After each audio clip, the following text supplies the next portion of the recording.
Avant de commencer la vidéo, il faudra tout d'abord télécharger Irensboot CD et Rufus par la même occasion. Il vous faudra aussi une clé USB de 8 Go minimum. Aujourd'hui on va voir comment craquer le PC YouKnowWhy fourni par la région Île-de-France en 2022. Les ressources que je vous ai présentées précédemment sont dans la description, ainsi qu'un Discord si jamais vous rencontrez des difficultés avec cette manipulation. Tout d'abord lancez Rufus et branchez votre clé USB de minimum 8 Go. Sélectionnez-la.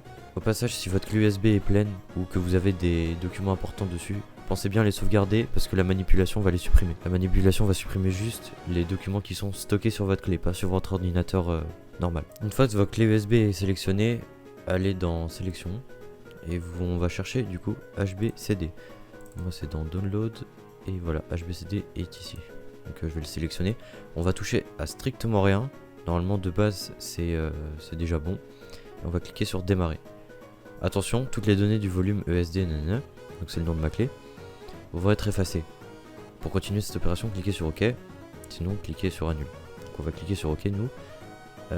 Ça nous dit juste que tous les éléments de la clé USB vont être supprimés. Maintenant on a juste à attendre que le programme ait fini de rendre notre clé USB bootable.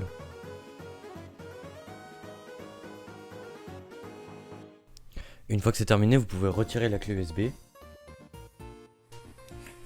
Maintenant, on peut passer sur l'ordinateur du lycée. Tout d'abord, il faudrait connaître la version de votre BIOS. Donc pour ce faire, vous allez faire la touche Windows, appuyer sur CMD et démarrer le meilleur résultat. Une fois là-dedans, on va taper la commande qui s'affiche actuellement à l'écran. Elle sera dans la description pour la copier-coller. Ici, on peut voir que le PC du lycée a un BIOS N3. Pour voir quel mot de passe correspond à quelle version de BIOS, allez dans la description, tous les mots de passe qui seront listés. Une fois qu'on a la version de BIOS, on va venir brancher la clé USB à l'ordinateur et ensuite on va l'éteindre. Une fois que l'ordinateur est éteint, on va le rallumer et appuyer sur échappe plein de fois jusqu'à ce que cette fenêtre s'affiche. Voilà, parfait. Et on va aller chercher le mot de passe de mon BIOS. Moi ici c'est N3, mais vous, il y a les autres versions dans la description.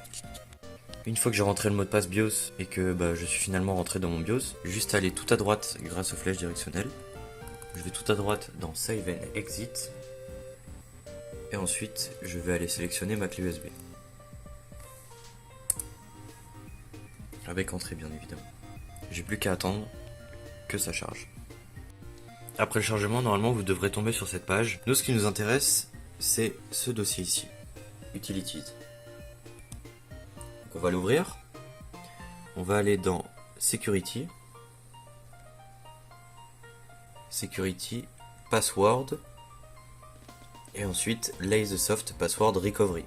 On aura juste à faire Next, oui, Next. Ici il faudra sélectionner Administrateur, Next. Il faudra appuyer sur le rond bleu, quoi, Reset Unlock. The Password, Reset Successfully. À partir de là, on devrait pouvoir débloquer l'administrateur. Donc, pareil, même méthode, on éteint l'ordinateur. Comme je réinitialisé mon ordinateur, je n'ai pas cette option, mais normalement vous devriez arriver ici.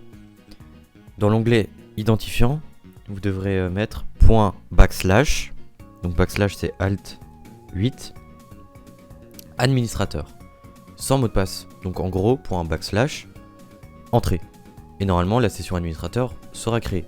Donc vous serez administrateur que uniquement sur cette session, pas sur votre session élève. Voilà, mon tuto s'arrête ici. Si vous avez des questions, n'hésitez pas à rejoindre le Discord qui est en description. On a aussi un site internet si jamais vous voulez montrer la technique à vos amis. Je sais pas, à vos amis, votre famille, vos potes, votre frère, votre soeur, je sais pas moi. Ou carrément même mettez-le dans votre groupe classe, parce que c'est pas normal que des aides entre guillemets de la région nous coincent autant en fait. C'est juste de l'argent jeté par les fenêtres selon moi. Selon nous. Merci à toutes les personnes qui sont affichées à l'écran actuellement pour avoir trouvé les mots de passe des différents BIOS. C'était absolument pas une partie du plaisir. Et voilà. Salut!